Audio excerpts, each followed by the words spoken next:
बिस्मिल्लाहिर्रहमानिर्रहीम। अस्सलाम वालेकुम। आज की नई वीडियो के साथ मैं हूं आपका होस्ट अरशद अली। आज की नई वीडियो का टॉपिक है वेस्ट डिकम्पोज़र।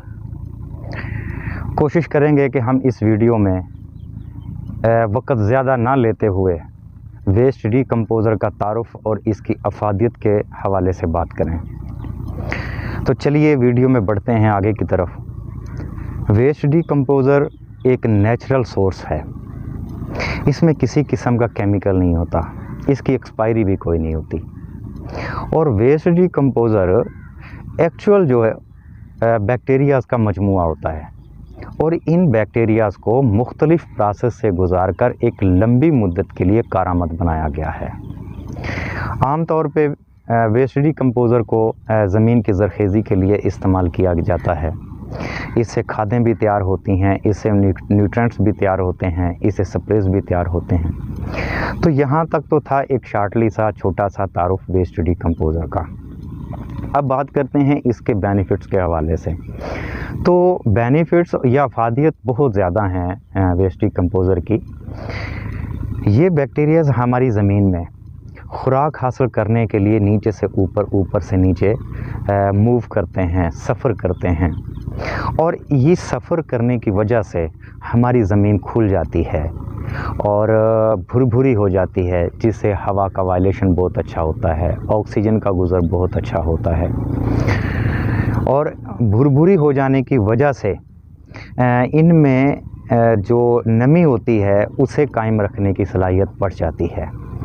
लिहाजा ऐसी ज़मीनें जो हफ़्ते में, 5 दिन में, 10 दिन में बार बार खुशक होकर पानी मांग लेती हैं, ऐसी ज़मीनों के लिए बड़ा मुफीद साबित होता है। वेस्ट डिकम्पोज़र को अगर ऐसी ज़मीनों पर इस्तेमाल किया जाए तो आबपाशी का वक्फ़ा 15 दिन से 25 दिन तक भी बढ़ाया जा सकता है और इससे हमारी फसलों पर किसी किस्म का कोई स्ट्रेस और वाटर डेफिशिएंसी ज़ाहिर नहीं होती है। डिकम्पोज़ के हवाले से भी अगर बात करें तो जब हम अपनी फसलें काट लेते हैं तो इनकी बाकियात और इनके मुड वगैरह हमारी ज़मीनों में पड़े रह जाते हैं। अगर इन पर हम वेस्ट डिकम्पोज़र को अप्लाई करें तो ये भी खाद में तब्दील हो जाते हैं। इसके अलावा भी हम अपनी ज़मीनों में बहुत सारी ऑर्गेनिक मैटर इस्तेमाल करते हैं, जैसे गोबर है और मुर्गी खाने की वेस्ट है, गली महलों का कचरा जिसे हम रूड़ी बोलते हैं। ये हमारी ज़मीनों में डेड यूनिट में पड़े रहते हैं। इन्हें अवेलेबल फॉर्म में लाने के लिए वेस्ट डिकम्पोज़र का अगर इस्तेमाल किया जाए तो बड़ा बेनिफिटली साबित होता है। हम अपनी ज़मीनों में केमिकल वाली खादें या कीमियाई खादें इसलिए इस्तेमाल करते हैं कि इनमें मौजूद माइक्रो न्यूट्रिएंट्स जो होते हैं वो फौरी अवेलेबल होते हैं। तो वेस्ट डिकम्पोज़र को हमारी ज़मीनों में अगर हम इस्तेमाल करें तो हमारे ऑर्गेनिक मैटर्स डिकम्पोज़ होकर फौरी तौर पे इन खादों की तरह हमारे पौधों को अवेलेबल होना शुरू हो जाते हैं।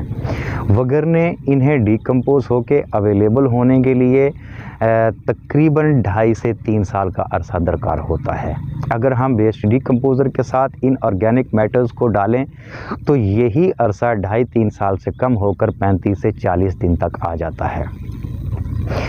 इसके लिए अलावा भी हमारी जो कलराठी ज़मीनें हैं उनके लिए बड़ी यूज़फुल साबित होता है वेस्ट डिकम्पोज़र। और कलराठी ज़मीनों को इसकी मदद से काबिल काश्त बनाया जा सकता है। हमारी ज़मीनों में नामियाती मादे की क्वांटिटी को बढ़ा देता है और हमारी ज़मीनों में केंचुए की क्वांटिटी को बड़ी हद तक बढ़ा देता है। और आप लोग समझते हैं कि केंचुआ हमारी ज़मीन में ज़रख़ेज़ी का सबब होता है।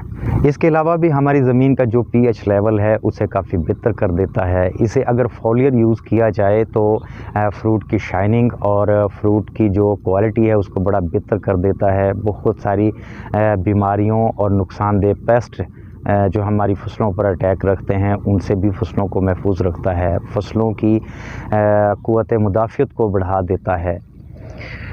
फ़ायदे इसके बहुत ज़्यादा हैं और मसला सिर्फ़ अब ये है कि ये इंडिया में गाज़ियाबाद में जब तैयार हुआ था तो उसके बाद लोगों ने वहाँ पे बहुत ज़्यादा इस्तेमाल किया है और अब ये पाकिस्तान में भी वेस्ट डिकम्पोज़र इस्तेमाल करने वाले काश्तकारों की क्वांटिटी काफ़ी बढ़ गई है।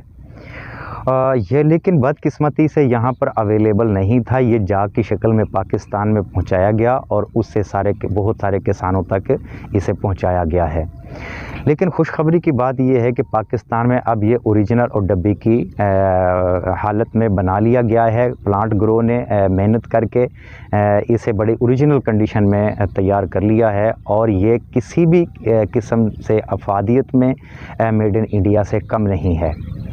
तो ये किसानों को अवेलेबल किया जा रहा है और हम भी इसे जो अब डब्बी फॉर्म में आ रहा है इसी को इस्तेमाल कर रहे हैं। पहले हम भी जाग की शक्ल में इस्तेमाल किया करते थे। तो इसके बाद जो आइंदा हम कोशिश करेंगे कि वेस्ट डिकम्पोज़र से किस तरह से खादें बनाई जाती हैं, किस तरह से स्प्रे तैयार किए जाते हैं, किस तरह से न्यूट्रिएंट्स तैयार किए जाते हैं, इन मौज़ूआत पर हम वीडियोस का एक सिलसिला तैयार करें। और इस मकसद के लिए हमारे इस चैनल को सब्सक्राइब करें और बेल आइकन को भी प्रेस करें ताकि नोटिफिकेशन आप तक मिलते रहें। उम्मीद है वीडियो आपको अच्छी लगी होगी, तो फिर आप दोस्तों को भी शेयर कीजिए। इजाज़त दीजिए। अल्लाह।